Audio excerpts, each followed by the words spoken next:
wanted to talk about the 12th house in astrology. To me, I think it's the deepest house of the birth chart. It's linked to Pisces and Neptune. And so it has this boundless quality, and it's a very inward house. So you go in, and it's actually the perfect time to really put yourself in that house right now, because we are reflecting. We're reflecting back on the year, and we're reflecting on the things that we need to let go in order to move forward.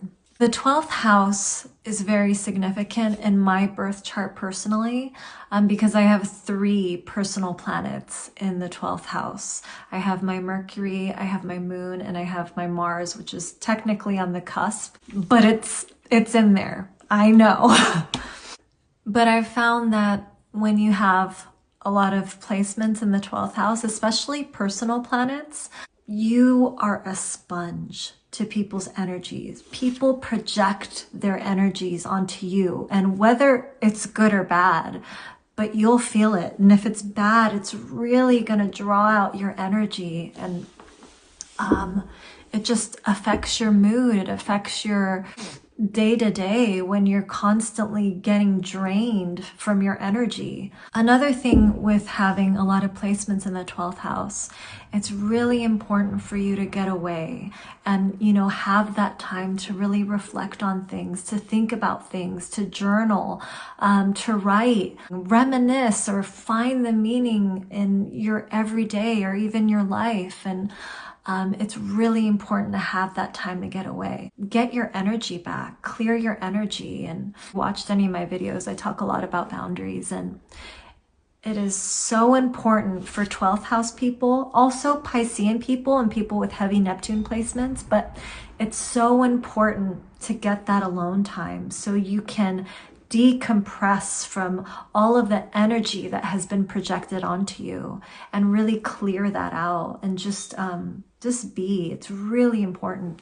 I was reflecting on the 12th house while I was working out today. I was thinking about one of the most magical times for me, and it was when I went to Cuba and I went on a solo trip. And so when you think of the 12th house is the house of people who need to get away and be alone. And I was alone on that trip. I was by myself. I didn't have any outside influences. But I go on this trip, and I went to several towns, or a few towns, and there's one town, it was the town of Trinidad, and it was by far my favorite town just because of the experiences that came from it. But it's a beautiful town in Cuba. I remember getting off the bus, and I have my little carry-on, and I'm walking through the streets trying to find a room to rent. And you can find it by the signs. They have certain signs for if you need to rent a room. I would go from place to place, and everyone was all, filled up. But then I found this one house kind of like a little bit in the outskirts. There was a lady there. She was, I think, about 70-ish years old, and she even told me her birthday. I remember she told me that. I'm like, oh, she's a Gemini.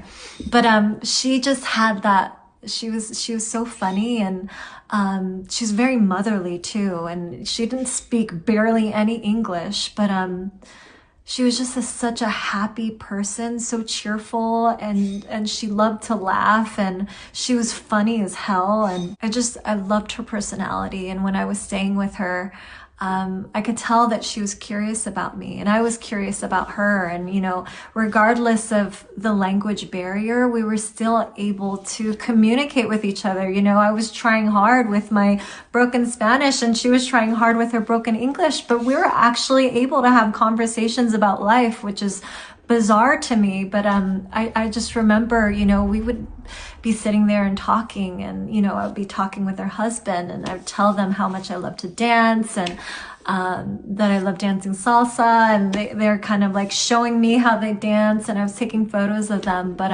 they were just such a beautiful family, and I was just so honored.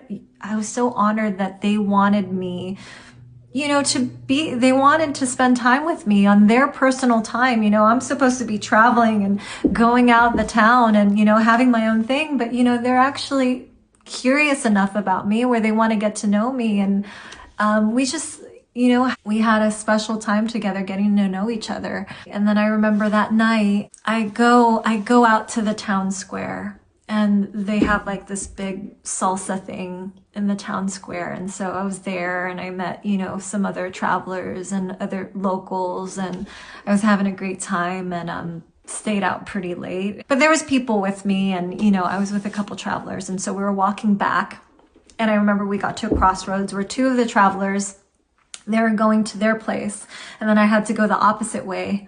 And they're like, "Oh, are you okay? Can you walk by yourself?" And, it's like, there's no one around, completely dead. But, Cuba's really safe. It's an extremely safe country. I'm not going to go into that, but it's very, very safe. And I wasn't worried about it. So I was like, no, it's fine. Don't worry about it. So I'm walking. I had to walk like several blocks.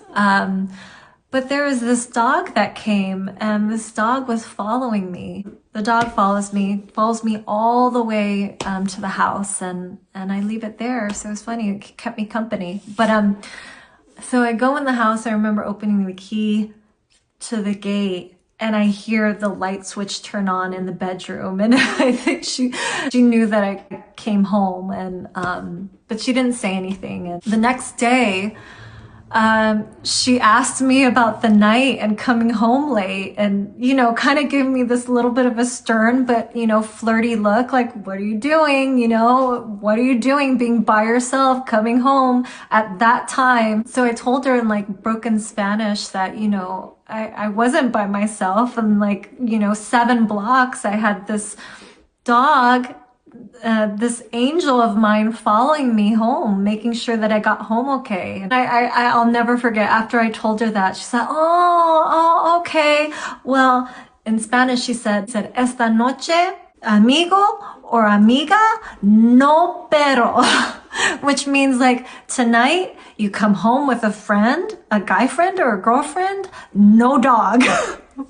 and oh my God, I laughed. I could not help but laugh. And it's so funny, but it touched my heart. It touched my heart because this woman that I don't even know, she's treating me like I'm her daughter. So when it came down to me leaving, she wants to walk me to the bus station. I'm like, oh no, don't worry. And she's no. So I grab the luggage and we walk, and she walks me all the way to the bus station. And when it's time for us to leave and time for me to get my bus, she gives me this huge hug, the biggest hug, and she whispers in my ear, "Te quiero mucho." And for those that don't know, it means I care for you very much. And it was one of the most emotional moments in my life. I couldn't believe that I was feeling this for a complete stranger. It was a different kind of love. It definitely was a different kind of love. And it transcended the meaning of love to me. And that's the power of the 12th house. When I left Cuba and I got back home, and I think, it was like with my then husband, and we're at this like shopping area. And I couldn't help but felt empty inside. I felt so empty because, coming back from Cuba, and yes, it's a poor country. Yes, a lot of people don't have the conveniences and the opportunities that we have, definitely. They struggle so much over there. But I have never been to a place that was more alive, more passionate, more artistic, more, loving. The people over there were just all about community, all about helping each other out. Everybody had their back, and complete strangers had my back, that weren't looking for money, that weren't looking for anything, but generally, were just good, kind people. But I just remember that feeling of just missing the warmth and the passion and the beautiful people in Cuba.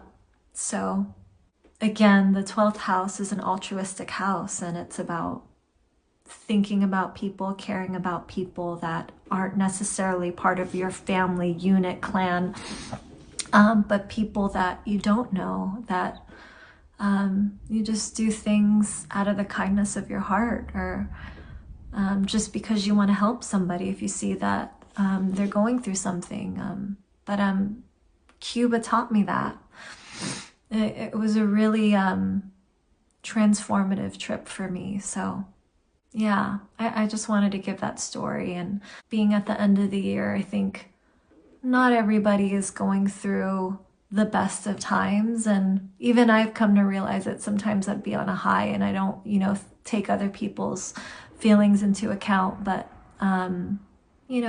it's good to be kind to people, especially people that aren't going through a hard time that you know about. Not just reflect on the things that you want in life, but also reflect on how you can be better to people and be kinder. So yeah, that's what I think of when I think of the 12th house. I think of a lot of stuff when I think of the 12th house, and there's a lot of, everyone thinks it's doom and gloom, and there is a lot of gloom. I will tell you that. I'm not ready to talk about that, but I'll get there. There's so much magic in the 12th house, honestly, so much magic. Peace, self-love, and have a happy new year.